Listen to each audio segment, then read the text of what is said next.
Bonjour à tous et bienvenue sur notre baobab, bienvenue sur notre arbre à palabre et sur notre arbre à Kuma et bienvenue dans cette nouvelle émission, ce nouveau thème que nous allons aborder aujourd'hui, qui est tout ce que l'on aurait aimé savoir avant d'être parent. Euh, Pourquoi ce thème? Parce que il y a beaucoup de choses que j'aurais aimé savoir. Je me rends compte qu'il y a beaucoup de choses que j'aurais aimé savoir avant d'être parent, avant d'être maman. Et si on m'avait dit ce que ça impliquait d'être maman, d'être parent en général et surtout d'être maman, je pense que j'aurais pris un peu plus de temps avant de, même si je pense qu'effectivement, ça arrive un peu tard, mais oui, je pense que j'aurais pris un peu plus de temps. J'y aurais mieux réfléchi. En tout cas, c'est le constat que je fais maintenant que j'ai 5 ans de recul, oui, parce que ma fille a déjà 5 ans. Et avec mon expérience de jeune maman, je me suis dit que c'était le temps peut-être de lever la tête, regarder autour de moi et surtout en arrière et voir, regarder le chemin accompli et voir ce que je pouvais transmettre dès maintenant, en fait. Parce que j'ai l'impression, en fait, que la transmission, c'est soit au début, donc pendant la grossesse, dans les premiers, enfin, et la première année de bébé, ou juste après l'adolescence, quand ils sont sortis de la maison et que tout le monde est parti et qu'enfin, on a le temps de souffler, et que là, les petits moments ont le temps de nous manquer. Et je me suis dit, bon, écoute, je vais faire une petite pause à 5 ans, pas pause, mais oui, oui, une pause ou en tout cas un petit retour en arrière et puis regarder parler des petits moments qui me manquent et regarder, parler des choses qui m'ont surprise et vraiment plus principalement des choses que j'aurais aimé savoir. Donc, voici comment l'émission va se dérouler. Je vais d'abord parler de ce qui est pour moi l'essence de la parentalité, c'est-à-dire bien comprendre la différence entre élever et éduquer un enfant. Après ça, ben, je vais vous parler de mon expérience et puis, comme je disais, des petits moments qui m'ont manqué, des choses qui m'ont surprise et vraiment qui m'ont amené à aujourd'hui me dire, ah oui, j'aurais bien aimé savoir, en apprendre un peu plus avant de me lancer dans cette aventure. Et pour finir, je partagerai des témoignages d'autres parents autour de moi, des mamans et des papas. Bon, les papas là, you need to do better because j'ai dû courir après les papas. J'ai eu que enfin, je veux dire, comment est-ce que je pourrais dire ça gentiment? Je n'ai eu que 2 retours de papa, mais, franchement, c'est de très bons retours. C'est des choses auxquelles je ne m'attendais pas et je me suis dit, ben, oui, c'est des choses que, effectivement, du point de vue d'un papa, ce serait intéressant de savoir. En tout cas, je ne vous en dis pas plus. Soyez attentifs, prenez quelques notes et installez-vous sous notre arbre à Kuma. À tout à l'heure.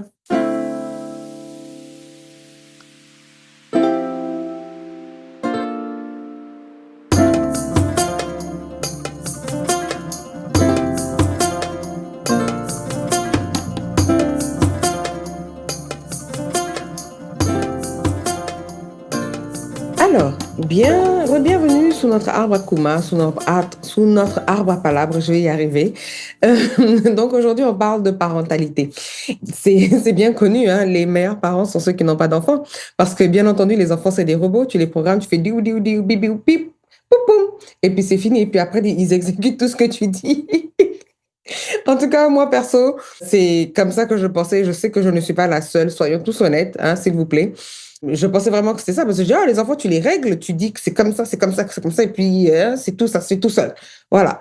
Mais non, les enfants, c'est des êtres humains à part entière. Et quand je dis ça, c'est parce que ils viennent avec leur propre personnalité, leur propre perception, leurs propres envies, tout quoi, en fait. Et en fait, ils arrivent quasiment comme une feuille blanche, ou peut-être je dirais une feuille à moitié pleine, parce que justement, ils ont déjà leur personnalité ancrée en eux. Et le reste dépendra vraiment de l'éducation qu'on leur donnera, de l'environnement dans lequel on va les mettre et aussi des expériences qu'on les amènera à vivre ou qu'ils auront à vivre au cours de leur vie. Et en fait, c'est tout ça qui va les façonner, mais qui fait d'eux en premier lieu des êtres humains à part entière. Donc, au début, je vous ai dit que pour le début de cette émission, on allait parler de, selon moi, ce qui est l'essence même de la parentalité, c'est-à-dire la différence entre élever et éduquer. Donc, élever son enfant, parce qu'on élève des animaux, on élève des êtres humains. Donc, voilà. Élever un enfant, je pense, c'est la responsabilité de base de tout parent. Donc, tout ce qui est Subvenir aux besoins de l'enfant, besoins de base, lui mettre un toit sur la tête, comment on dit ça? Enfin, l'aider à atteindre ses milestones, donc c'est-à-dire parler, marcher, la propreté, manger tout seul, à donner accès à l'éducation. Donc, comme je dis, c'est des responsabilités de base, en fait, qu'un parent a envers son enfant, une fois que l'enfant est là, en fait. Donc, quand on parle d'élever un enfant en général, c'est parce qu'il y a une fin. Quand plus cet enfant devient adulte, puis il devient autonome, puis il développe sa motricité, j'ai envie de dire, de base, ses capacités cognitives nécessaires à la suite de sa vie, ben, le travail est fait, hein. Bon, ben, basta, et puis, salut, bonsoir, va te coucher là-bas, quoi.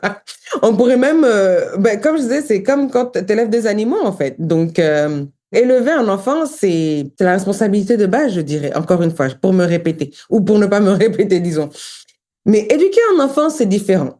En effet, le mot éduquer vient du latin qui veut dire sortir hors d'eux. Donc, le fait d'éduquer serait de sortir hors de son enfant la moitié de la page ou la page blanche dont je parlais tout à l'heure qui était à moitié remplie. Donc, ce qu'il a à l'intérieur de lui. Donc, ça va au-delà des capacités cognitives de base. On parle du développement de la curiosité intellectuelle, des compétences sociales telles que la communication, la collaboration, la gestion de conflits, l'intelligence émotionnelle, le développement émotionnel pour qu'ils sachent que c'est des relations saines, qu'ils apprennent à les bâtir. Et d'autres compétences, en fait, qui vont aider ces enfants-là ou cet enfant-là à devenir un adulte équilibré. Donc, je parle aussi même, tu sais, l'adaptation au changement, etc., etc. Donc, éduquer veut aussi dire transmettre, selon moi.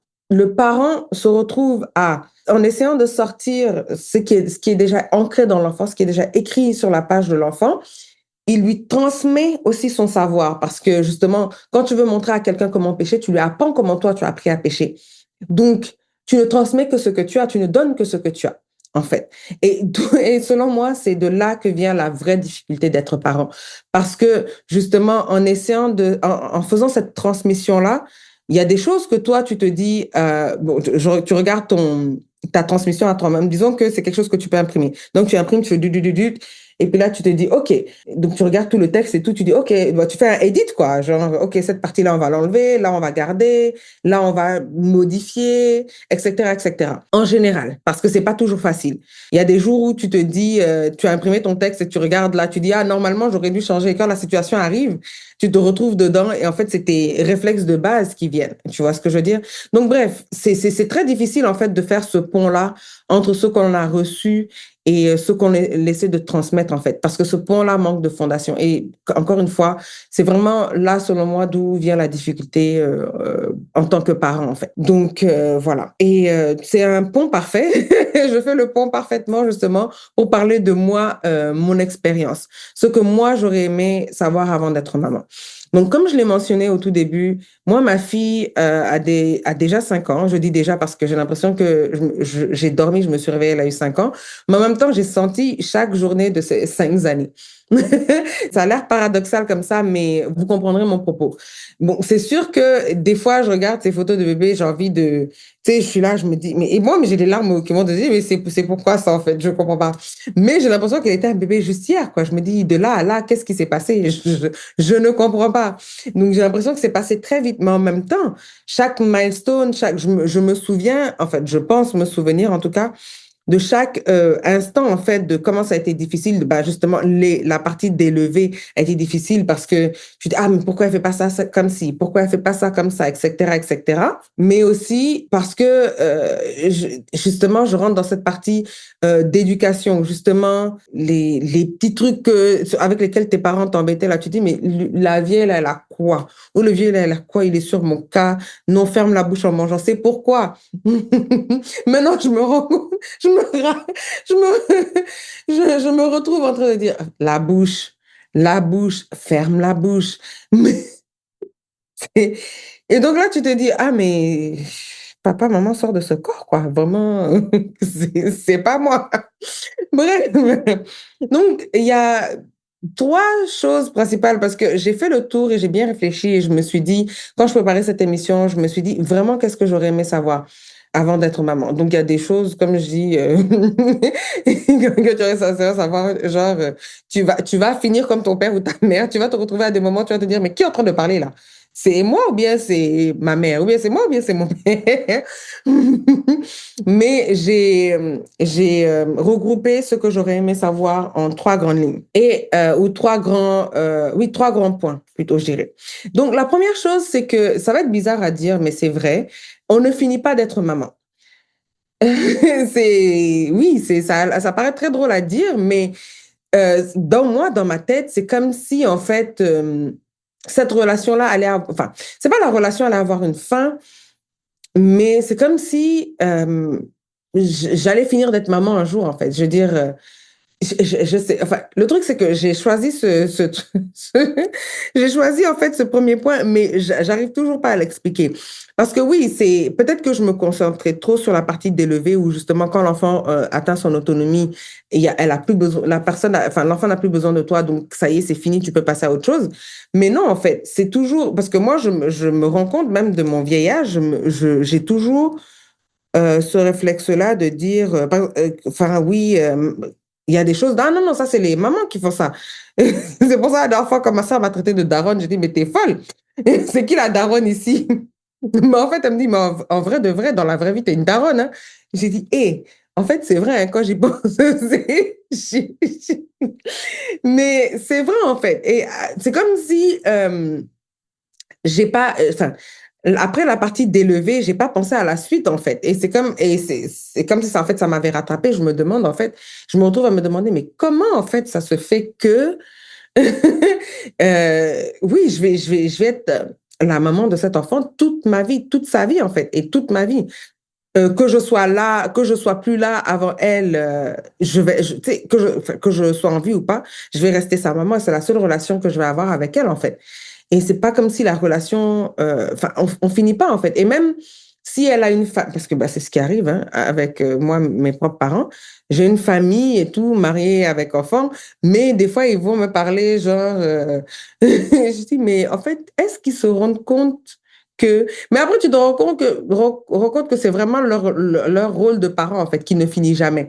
Et c'est comme mon beau-père nous l'a dit très gentiment un jour, vous pouvez faire votre malin comme vous voulez, hein. Nous, on vous voit toujours comme les bébés à qui on changeait les couches. J'ai dit merci. C'est très violent, mais ça lui ressemble.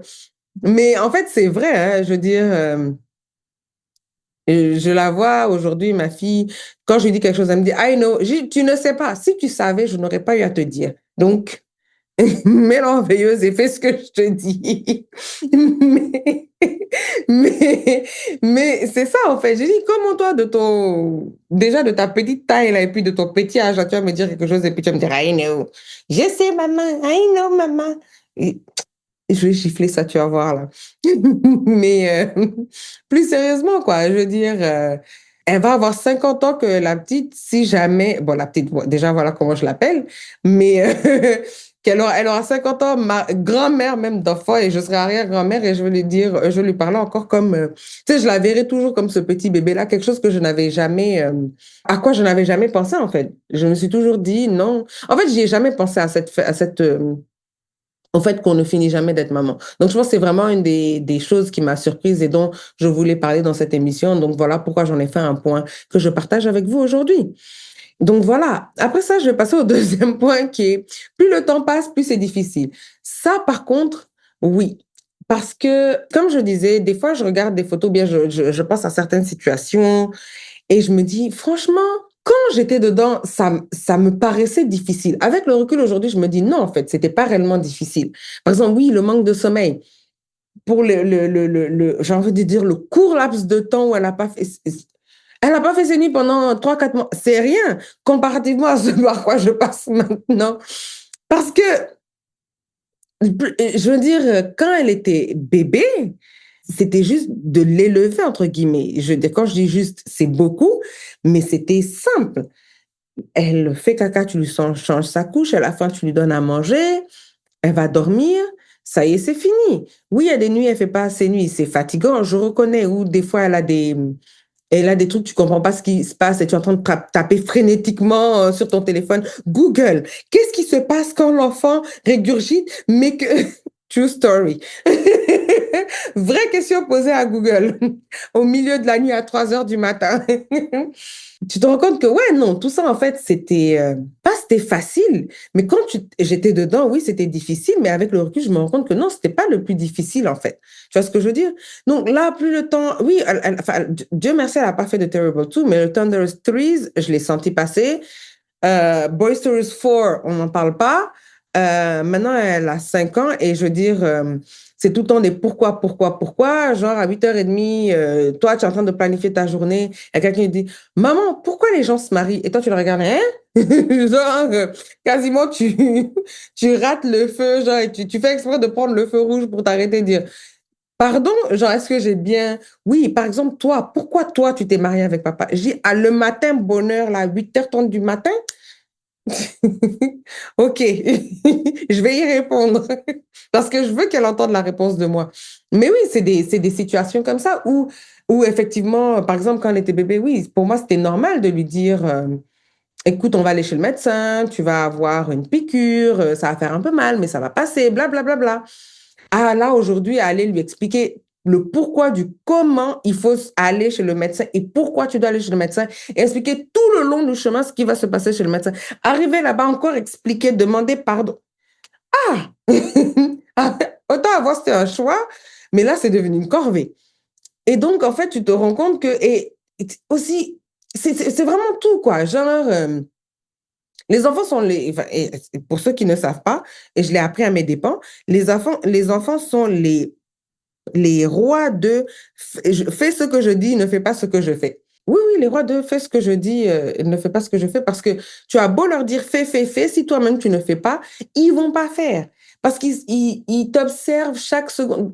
Et il y a des moments où tu te sens observé, il y a des moments où, oui, effectivement, tu ne trouves pas. Donc, en fait, tout devient, et tu te poses beaucoup de questions sur toi, sur comment, en fait, comme je dis, c'est des fois, tu as l'impression d'entendre ton père parler et tu te dis, ah, mais mince, c'est pas ce que je voulais dire. Ou, ah, mais mince, c'est pas ce que je voulais faire.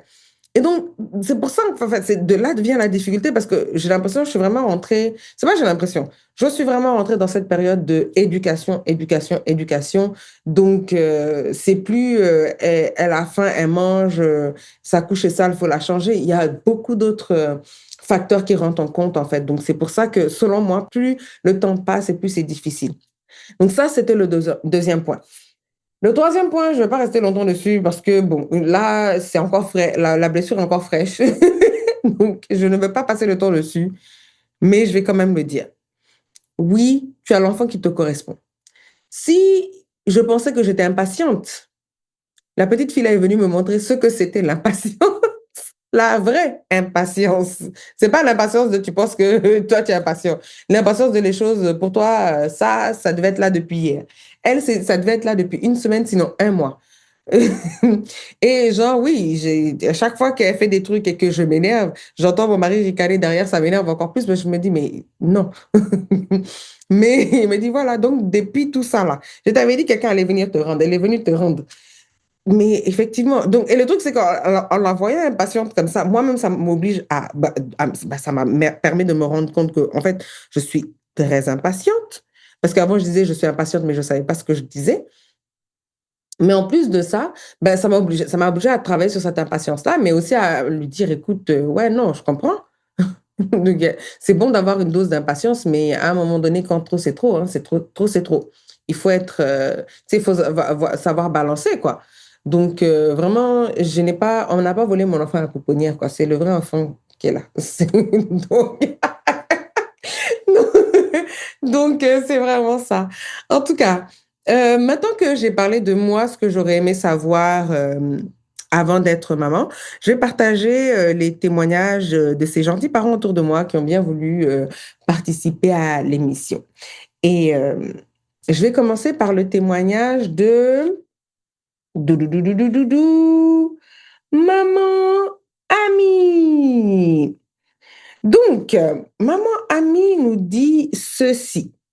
La première chose qu'elle aurait aimé savoir avant d'être maman, c'est que la charge mentale est énorme. Bon, je tiens déjà à préciser que je n'ai pas voulu mentionner parler de la charge mentale parce que, newsflash, c'est un thème en fait qui revient, je veux dire, dans tous les témoignages que j'ai eus. Vraiment, j'en ai eu 5, mais en fait, tout le monde a parlé de la charge mentale, mais de manière différente. Mais en fait, c'est ce point commun-là qui revient, en fait, et tout.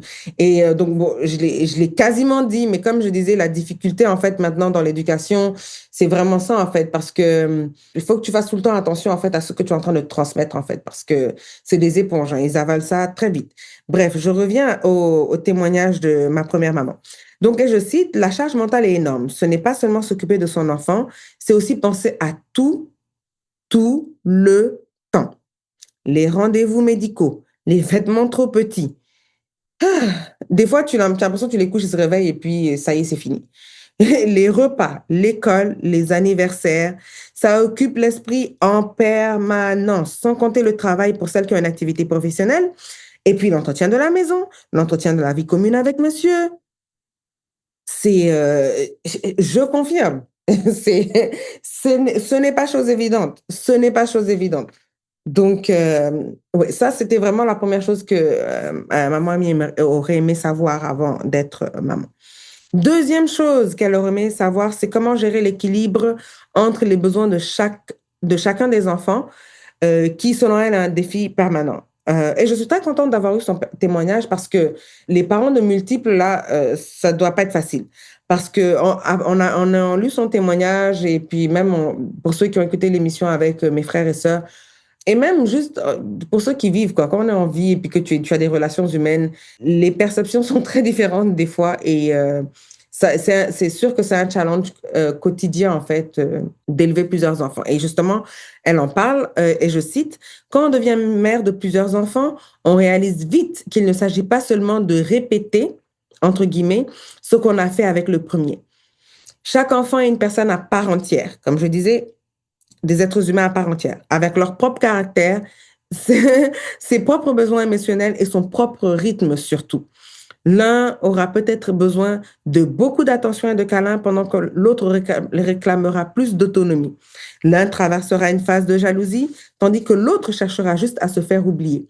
Il faut donc juste ajuster constamment son attention, son énergie, ses mots, sans tomber dans le piège de vouloir être égalitaire à tout prix. Car ce qui est juste pour l'un ne l'est pas forcément pour l'autre. C'est exactement ce que je viens de dire. Différentes perceptions. C'est une danse délicate qui souvent entraîne beaucoup de culpabilité. On a toujours peur d'en faire trop pour l'un et pas assez pour l'autre. Et tout cela se fait alors qu'on est soi-même souvent fatigué, sollicité de toutes parts, avec parfois peu de temps pour soi. Mais malgré cette complexité, on découvre souvent aussi une immense richesse, celle de voir naître une relation unique entre les frères et sœurs, faite de complicité, de disputes, d'apprentissage partagé et de beaucoup d'amour. J'ai trouvé ce témoignage vraiment très touchant, qui ouvre les yeux sur beaucoup de choses parce qu'effectivement, le fait de ce qu'elle dit tu as l'impression que tu fais un copier-coller, mais en fait, c'est faux parce que, et je pense que tu t'en rends très vite compte parce que les choses qui fonctionnaient, et en fait, ça, c'est beaucoup de parents autour de nous qui ont eu des enfants, enfin, plusieurs enfants le disent, des choses que faisais avec le premier, tu fais sur le deuxième. C'est genre, tu n'as rien fait, quoi. C'est là que tu te rends compte que chaque enfant est différent, donc tu es obligé de te poser et puis d'apprendre de ton deuxième comme tu apprenais de ton premier. Et justement, c'est les j'ai eu une expérience avec ma voisine, qui m'a pas fait rire, mais ça m'a fait sourire un peu et tout. Et je me suis dit vraiment, c'est les deux, parce que bon, moi, je suis une première, mais c'est les deuxièmes qui ont vraiment eu après les premiers. Je vais pas focuser sur les deuxièmes, mais vraiment les enfants après les premiers qui ont vraiment ces expériences-là. Parce que justement, ma voisine, c'est une deuxième. Et justement, elle m'expliquait une situation où, pour la rentrée donc ces deux filles vont dans la même école et il y avait la rentrée de la première. Et en fait, pour la rentrée de la deuxième, son mari lui a dit, écoute, on a fait l'autre pour l'autre hier, je vois pas pourquoi on devrait y aller pour celle-là aujourd'hui. Et c'était quasiment un scandale pour elle en disant, mais non, tu comprends pas, il faut qu'elle ait elle aussi sa propre expérience et que sinon elle va se sentir mise à l'écart. Blablabla. Ça m'a fait sourire parce que je me suis dit, moi, ça aurait été ma réaction première. Mais de son point, et en fait, quand elle a fini d'expliquer, je dis, en fait, t'es une deuxième, toi, hein? Elle me dit, oui, oui. Je dis, oui, oui, je comprends tout de suite. Mais effectivement, elle a bien, enfin, après, quand elle m'a dit ça, c'est quand j'ai truqué, puis qu'elle-même a dit, non, mais elle se sentait souvent, genre, oui, t'es une deuxième. Donc, une fois que, tu sais, il n'y a plus les parents non plus le renouveau avec toi parce qu'ils disent, oh non, on a déjà tout fait avec le premier. Donc, bon, toi, tu arrives, tu rentres dans le moule, quoi. Tu vois ce que je veux dire? Donc, et il y en a qui portent des blessures de ça jusqu'à présent, donc, dont ma voisine, justement, qui, elle, a une réaction bah, qu'elle reconnaissait disproportionnée, mais qui, après, quand justement, vu sa réaction, je lui ai posé tout de suite la question, quoi. Je dis, mais en fait, t'es deuxième, t'as une grande sœur? Elle me dit oui, oui. Donc, je dis, ah, ok, je comprends maintenant pourquoi la réaction. Mais effectivement, pour elle, c'est vraiment important. Elle met un point d'honneur justement à créer des expériences avec sa deuxième pour que celle-là ne se sente pas mise à l'écart ou justement en étant la cinquième roue du carrosse, en fait. Donc, voilà. Mais en tout cas, merci, maman Ami, pour ton très beau témoignage et puis force et courage à toi, surtout avec le nouvel ajout, en fait, la nouvelle addition. Donc là, on va passer au témoignage d'un des papas. Et donc, le témoignage, il m'a fait rire, en fait, parce que, bon, j'ai trouvé une citation de Youssoupha, ce qui n'est pas, ce qui n'est pas, ce qui n'est pas surprenant pour ce papa. Et ce témoin, je m'attendais à ça, donc bon, c'est fait, c'était fait. J'ai vu ça, j'ai dit, ah oui, s'il avait pas eu, il avait pas fait ça, je le rappelle en disant, il manque quelque chose dans ton témoignage. Bref, papa Ibrahima dit ceci, et je cite, la première chose qu'il aurait aimé savoir avant d'être père, c'est qu'il est important de prendre soin de soi avant de prendre soin de notre enfant. Donc, il donne l'exemple typique de l'avion où on dit mettez votre masque d'abord avant de mettre celui de votre enfant parce qu'effectivement, si toi, tu n'arrives plus à respirer, ben, tu ne pourras pas t'occuper de lui. Donc, en gros, il dit en pratique, c'est gérer son temps de repos de la meilleure des façons pour être avec le maximum d'énergie au moment de s'occuper de l'enfant. C'est bien dit, en fait. Maintenant, c'est pour l'appliquer qui est très truc, parce que bon, il y a les aléas de la vie aussi, mais je suis complètement d'accord, en fait, avec le témoignage, en fait. Voilà. Donc, le deuxième point, c'est soigner ses traumatismes. Ce qu'il aurait aimé savoir avant d'être père, c'est qu'il est important de soigner ses traumatismes avant de faire un enfant. Et pour éviter de le lui transmettre. Parce que comme je disais, dans la transmission, en fait, si tu apprends un enfant, à quelqu'un à pêcher, tu vas lui apprendre à pêcher de la manière dont toi, tu as appris à pêcher. Et donc, c'est là d'où viennent ces traumatismes que tu peux transmettre. Donc, il dit, et je cite, ce n'est pas parce que j'ai eu un exemple de mes parents que c'est le meilleur exemple à suivre. Donc là, on va passer à la citation de Youssoupha, on va passer par-dessus. Il dit, si je ne suis pas occupé à naître, je suis occupé à mourir. Et il cite également Jim Rohn qui dit, The essence of life is growth. En conclusion, répéter les erreurs de génération en génération, c'est triste, dommage et bête. Point barre. Bon, point barre, c'est moi qui le dis. Mais en fait, je suis vraiment très d'accord avec ça. Donc, c'est important de soigner ces traumatismes, ou de reconnaître déjà qu'on a des traumatismes et pouvoir les soigner pour éviter justement de transmettre ces traumatismes-là justement à nos enfants. Et le troisième point de Papa Ibrahima, c'est de faire de son vrai mieux. Et vrai, c'est vrai en majuscule, all capitals. Et puis en gras majuscule. Là. Donc, il dit, il n'y a pas de livre pour dire comment être parent. Et bon, après, il dit, en fait, si, il y en a qui donnent des conseils à tout va. Mais ces livres en question correspondent-ils à 100% à la façon dont on imagine la parentalité? Pas tout à fait. Donc, il s'agit de prendre le temps de définir ce qui est important pour soi en tant que parent et de faire de son mieux pour le transmettre aux futurs adultes que j'élève. Et ça, en fait, je suis complètement d'accord. Et en fait, il rejoint vraiment mon point de dire en fait que les enfants, c'est des êtres humains à part entière avec une partie de leur page remplie, que justement, on sort cette page, on essaie de... C'est comme si la page a été floutée, en fait, et puis qu'on essaie de déflouter la page, en fait. Si je l'explique comme ça, peut-être que vous le comprenez mieux. Mais en gros, et justement, la manière justement de déflouter la page dépend du type d'enfant que tu as devant toi. Donc, sa personnalité, son caractère, ses points de vue, ses réactions émotionnelles, enfin, son émotion, comment une émotion est bâtie, ou ses sentiments, etc. Je ne sais pas comment expliquer ça, mais bon, bref, vous comprenez. Donc, tous les livres qui existent, ah oui, parce qu'il y a des livres sur comment élever son enfant, etc., etc. Mais ces conseils-là ne sont pas forcément... Par exemple, sur 100 conseils, True Story, tu vas trouver juste 2 qui te correspondent toi, parce qu'il y a toi, il y a ta culture, il y a l'environnement dans lequel tu as grandi, ta religion, ta perception. Il y a tout ça, en fait, qu'il faut prendre en compte pour pouvoir appliquer certains conseils sur comment élever ton enfant. Donc, c'est sûr que, voilà, en fait. Donc, je pense qu'en voulant dire, et je paraphrase, hein, donc je ne suis pas dans sa tête, mais je pense que ce que j'ai compris dans ce qui veut dire faire de son vrai mieux, c'est vraiment prendre le temps de connaître son enfant, voir en fonction de, justement, dans la manière d'apprendre à pêcher, les techniques ou bien comment je dis ça, les gestes, en fait, de la pêche qui correspondent à sa personnalité, justement, pour aligner le plus possible. Et ça, en fait, on est bien d'accord, on parle dans le monde le plus parfait. C'est un monde complètement parfait, la vie est lisse, nothing is happening, il n'y a pas de life in, you know. Tu te couches à une heure parfaite, tu te lèves à une heure parfaite, tu te lèves, tu es souriant, tu n'as pas de problème, t'as pas... Donc tout ce que tu as à gérer, c'était trauma, rien d'autre. Donc là, oui. C'est pour ça, j'aimerais juste passer un petit PSA là, juste maintenant, en disant que, parce que les parents en général se font beaucoup juger par d'autres parents et aussi par des gens qui n'ont pas encore d'enfants. Mais à la fin de la journée, les parents, à la base, c'est des êtres humains aussi, qui ont leur bon jour comme leur mauvais jour. Ou des fois, tu sais jamais comment tu te fais gifler dans le visage. Par une situation que tu pensais avoir été ou que tu pensais avoir guéri qui vient te retrouver à un moment inattendu. Et donc, ils ont des réactions d'humains. Donc, au lieu de juger, ce serait vraiment bien d'avoir un peu de compassion aussi pour les parents. Donc, voilà. Merci. The PSA is over. On peut passer à la suite de l'émission. Merci beaucoup. Donc, le troisième témoignage, ça va être celui d'une maman, maman Khadija. Donc, c'est une note vocale. Donc, je vais juste paraphraser ce qu'elle disait. Donc, en gros, dans la note vocale, elle dit donc effectivement que quand tu vas être parent, tu sais que ça va venir avec des responsabilités. Parce que justement, toi-même, tu as été enfant, tu avais des parents autour de toi. Donc, jusque-là, rien de nouveau. Mais justement, ce qui surprend, est-ce que vraiment, elle aurait aimé savoir avant d'être maman, c'est l'intensité de ces responsabilités-là. Donc, ça peut aller des choses les plus trivial comme je disais, comme disait maman Ami tout à l'heure, les vacances, les sorties scolaires, les habits qui deviennent trop petits, blablabla.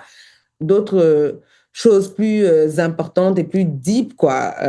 L'intensité. Bah, moi, je paraphrase en disant, c'est moi qui ajoute cette partie-là en disant sûrement qu'elle parle justement, comme je disais, de cette transmission-là ou de la difficulté de cette transmission-là, parce que comme en essayant de transmettre, justement, si tu essaies de ne pas transmettre tes traumas, mais en même temps aussi de comment...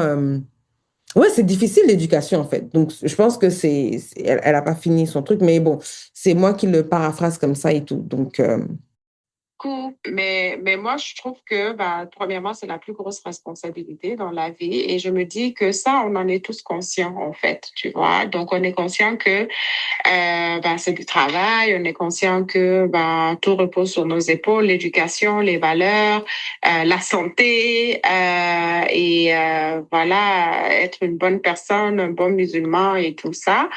Mais évidemment, et donc les challenges qui vont avec ça, ces responsabilités-là. Donc moi, si tu veux, tu sais, je dirais pas que je savais tout, ok, mais j'avais une bonne idée en fait de tout ce à quoi m'attendre. Maintenant, là, ce à quoi je ne m'attendais pas et que I wish I knew et que peut-être qu'il y avait une façon de mieux me préparer, c'est l'intensité dans laquelle certaines choses peuvent venir te chercher en fait.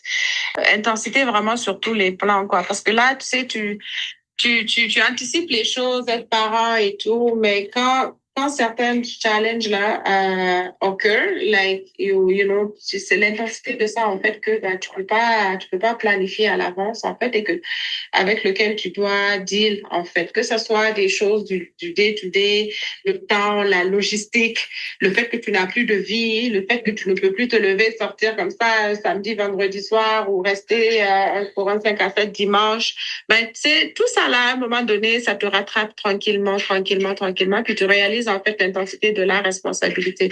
Donc, je sais pas si c'est une bonne façon de résumer pour toi, mais tu peux m'appeler au pire, puis on pourra en jaser, comme je te dis, si c'est pas trop tard, puis si t'as pas déjà fait ton émission. Mais I'll be more than happy to exchange more.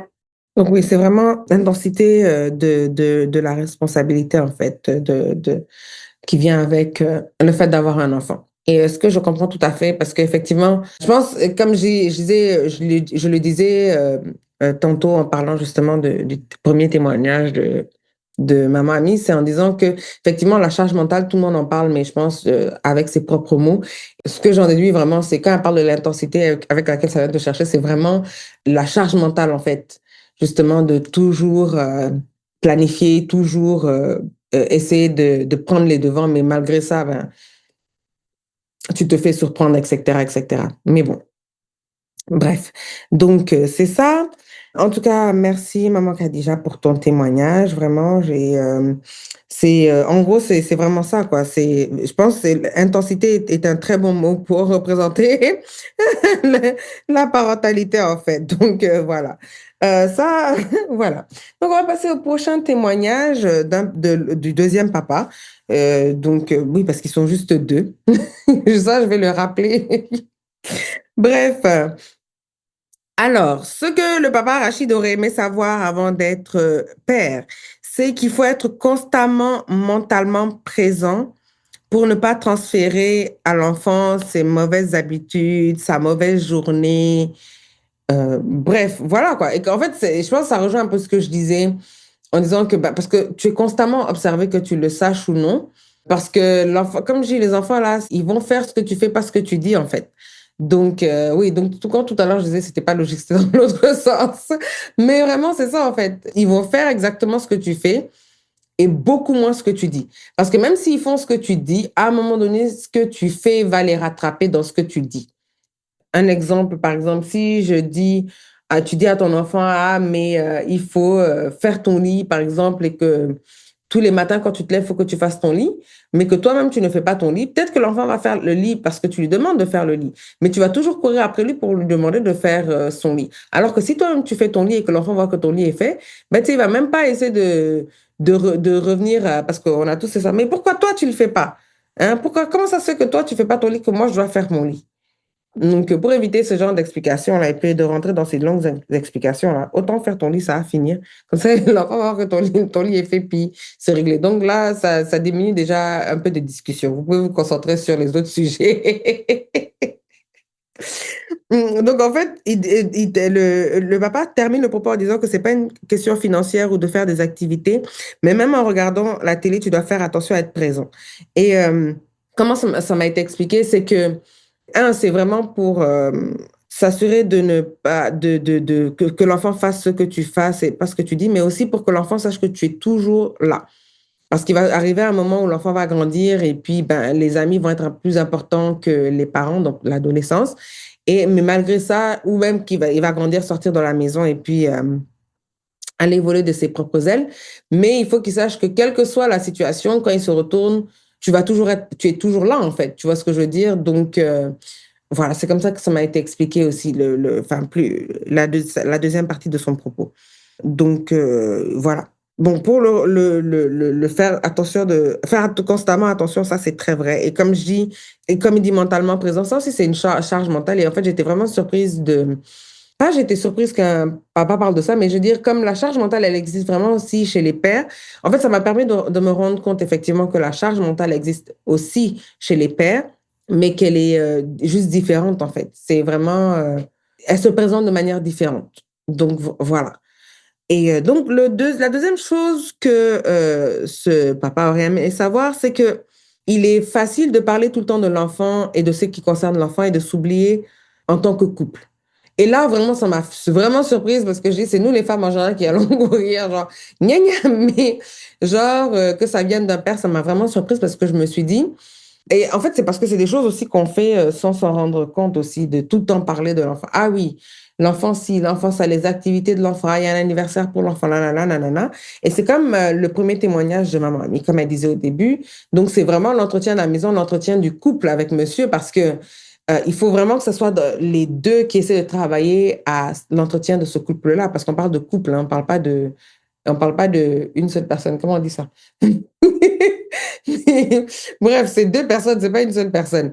Donc, il faut que les deux personnes puissent travailler ensemble, en fait, pour faire fonctionner ce couple-là et s'assurer de se mettre un check mental pour diminuer les temps de parole par rapport à l'enfant, pour ne pas s'oublier. C'est vrai, hein, parce que l'enfant vient, il a trouvé un couple. Donc, comme je dis, il faut que l'enfant parte et qu'il laisse un couple, quoi. Je veux dire, c'est ça. Parce que même dans l'éducation, Parce que justement, on est rentré dans cette période-là aussi où c'est très, c'est genre, c'est important de se checker. Par exemple, moi, ma fille, elle sait déjà que si elle me demande quelque chose, je vais lui dire qu'est-ce que ton père a dit.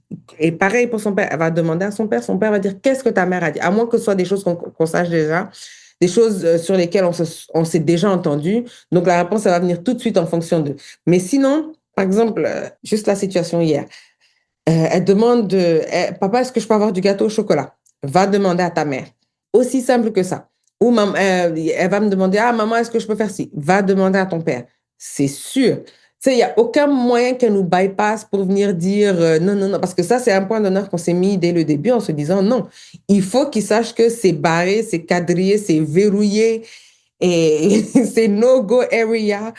Genre, oui, quoi. Parce que sinon, et c'est des petites techniques, des choses qu'il faut mettre en place dès le début. Parce que justement, justement, on est dans cette période d'éducation-là et plus ça va aller, plus on va avancer, plus ça va être pour des choses importantes, en fait. Donc, c'est vraiment important de mettre ça et puis s'assurer que l'enfant ne vous bypasse pas, là, et puis qu'il n'y ait pas une petite fuite où il peut aller se faufiler, quoi. Donc, c'est vraiment important. Donc, voilà. Merci. En tout cas, ce témoignage vraiment m'a ouvert les yeux, surtout la deuxième partie là, de l'entretien du couple. Je ne m'attendais pas à ça d'un homme. Donc, voilà. Et donc, le dernier témoignage que je vais partager, c'est celui de maman Sarah qui nous dit qu'elle aurait aimé savoir avant d'être mère. C'est vraiment que, oui, et je cite, j'aime ma fille plus que tout et je ferai tout ce qu'il faut pour qu'elle soit heureuse et qu'elle ait tout car elle n'a pas demandé à naître et c'est ma responsabilité maintenant de lui apporter tout ce qu'il faut pour son épanouissement. Mais je déteste le rôle d'être mère, toute la dévotion, les sacrifices, la charge mentale et que si on m'avait donné une semaine de test, je n'aurais finalement pas fait d'enfant. En tout cas, quand tu vas accompagner ton enfant de la meilleure des façons et pas juste le laisser devant la télé. Donc, moi, franchement, ce témoignage-là particulièrement est venu me chercher parce que je me suis dit, il y a des jours où effectivement, tu te dis, mais la dévotion, en fait, c'est vraiment le mot. La dévotion dont elle parle, c'est vraiment le mot. Des fois, cette dévotion-là vient te couper les jambes en deux, ça te coupe le souffle, tu ne sais plus où on est parce que c'est vraiment profond, quoi. Ça vient te chercher en tant que parent. C'est tout le temps pour l'enfant. Et c'est là où ça vient, ça tape enfin, ça retrouve ce que le papa d'avant disait, papa Rachid, où effectivement l'entretien du couple, parler d'autre chose que de l'enfant, parce que à cause de cette dévotion-là, tu peux t'oublier, enfin, tu t'oublies. C'est pas tu t'oublies parce que dans dévotion, j'entends charge mentale, vraiment comme disait ma mamie, donc tu n'as plus de temps pour toi. Déjà, le très peu de temps que tu as, tu n'en as plus. Enfin, plus le temps passe, moins tu en as. Et donc, en fait, tu oublies ton couple. Et donc, en fait, c'est vraiment tout et tout le temps pour l'enfant. Et ça, en fait, c'est vraiment des fois ce qui vient te chercher où tu te dis, mais en fait, non, quoi. Donc, je comprends, en fait, d'où vient ce sentiment de, oui, de détester le rôle d'être mère parce que c'est le meilleur rôle qu'on puisse avoir, mais c'est le rôle le plus difficile qu'on puisse aussi avoir en tant que parent. C'est très contradictoire, paradoxal, mais c'est vraiment ça, en fait. Et parce que effectivement, l'enfant n'a pas demandé à naître. Donc, c'est important, justement, et comme disait maman Khadija, en fait, dans son témoignage, c'est vraiment la plus grande responsabilité de sa vie, en fait. Donc, you cannot fuck up. C'est vraiment, en fait, moi, personnellement, c'est ce que je me dis, quoi. You cannot fuck up. Like, pardon mon langage.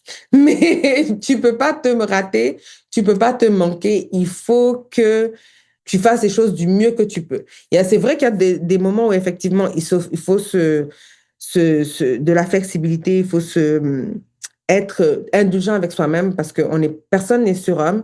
Comme je dis, on reste des êtres humains. On va prendre des mauvaises décisions. On va poser des mauvais actes. On va faire des choses qu'on avait dit qu'on n'allait pas faire. Mais tout ça fait partie aussi du rôle d'être parent, selon moi. Donc vraiment, merci à maman Sarah pour ton témoignage. Merci à tous les papas et les mamans qui ont bien voulu partager leur vision de la parentalité pour cette émission. Et moi, je conclurai en disant que, encore une fois, c'est le meilleur rôle qu'on puisse avoir, c'est le rôle le plus important qu'on puisse avoir. quelle que soit l'expérience que je puisse partager ou la transmission que j'essaie de faire, l'expérience est mieux vécue. Donc, je peux vous en parler pendant 10 000 ans. Je peux faire un podcast de 10 heures pour parler juste de parentalité sur tous les angles, mais l'expérience est vraiment mieux vécue. Et franchement, c'est vraiment les montagnes russes.